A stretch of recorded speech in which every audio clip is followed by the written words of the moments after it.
தமிழகத்தின் பல்வேறு கோவில்களில் நடைபெற்ற கும்பாபிஷேக விழாவில் திரளான பக்தர்கள் பங்கேற்று சாமி தரிசனம் செய்தனர்.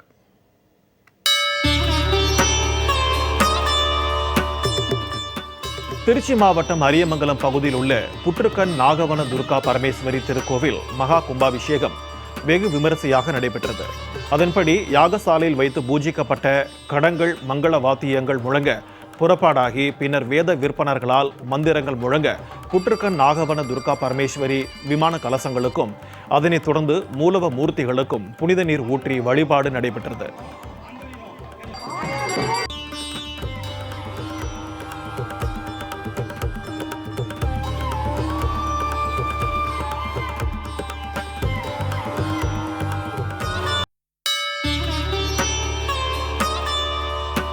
திண்டுக்கல் மாவட்டம் ஐயம்பாளையத்தில் உள்ள ராஜராஜ சோழீஸ்வரர் திருக்கோவில் குடமுழுக்கு நன்னீராட்டு விழா சிறப்பாக நடைபெற்றது.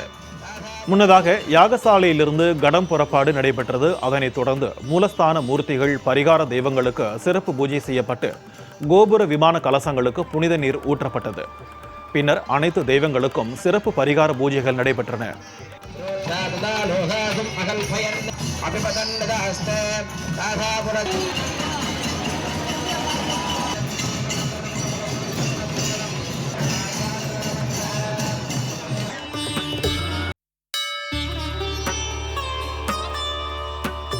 ராமநாதபுரம் மாவட்டம் செங்கப்படை கிராமத்தில் அமைந்துள்ள உய்யவந்த மாரியம்மன் ஆலய கும்பாபிஷேக பெருஞ்சாந்தி விழா வெகு விமரிசையாக நடைபெற்றது.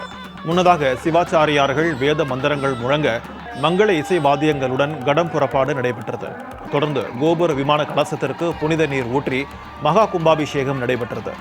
இதில் சுற்றுவட்டார கிராமங்களில் இருந்து 1000க்கும் மேற்பட்ட பக்தர்கள் கலந்து கொண்டனர்.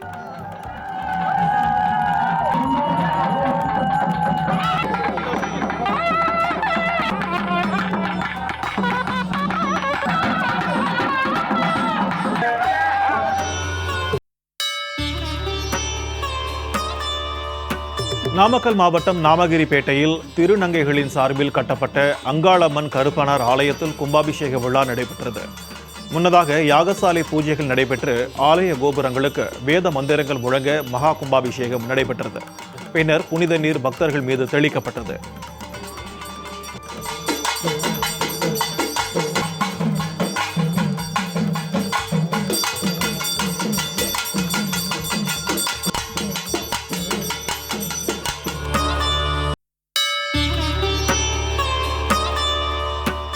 நாமக்கல் பள்ளிப்பாளையம் அருகே புகழ்பெற்ற காமாட்சி அம்மன் மற்றும் ஏகாம்பரேஸ்வரர் திருக்கோவில் மகா கும்பாபிஷேக விழா வெகு விமரிசையாக நடைபெற்றது.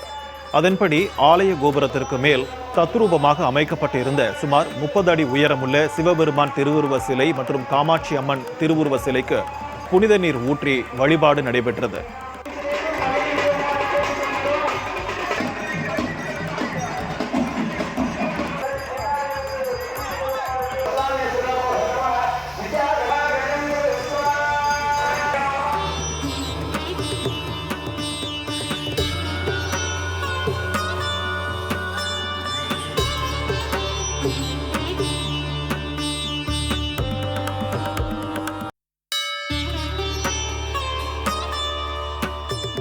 புதுக்கோட்டை மாவட்டம் கீழவசந்தனூர் கிராமத்தில் உள்ள முத்துமாரியம்மன் வீரசக்தி அம்மன் கோவில் கும்பாபிஷேகம் சிறப்பாக நடைபெற்றது.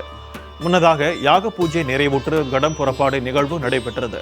பின்னர் சிவாச்சாரியார்கள் வேத மந்திரங்கள் முழங்க கும்பத்தில் புனித நீர் ஊற்றப்பட்டு மகா கும்பாபிஷேகம் நடைபெற்றது.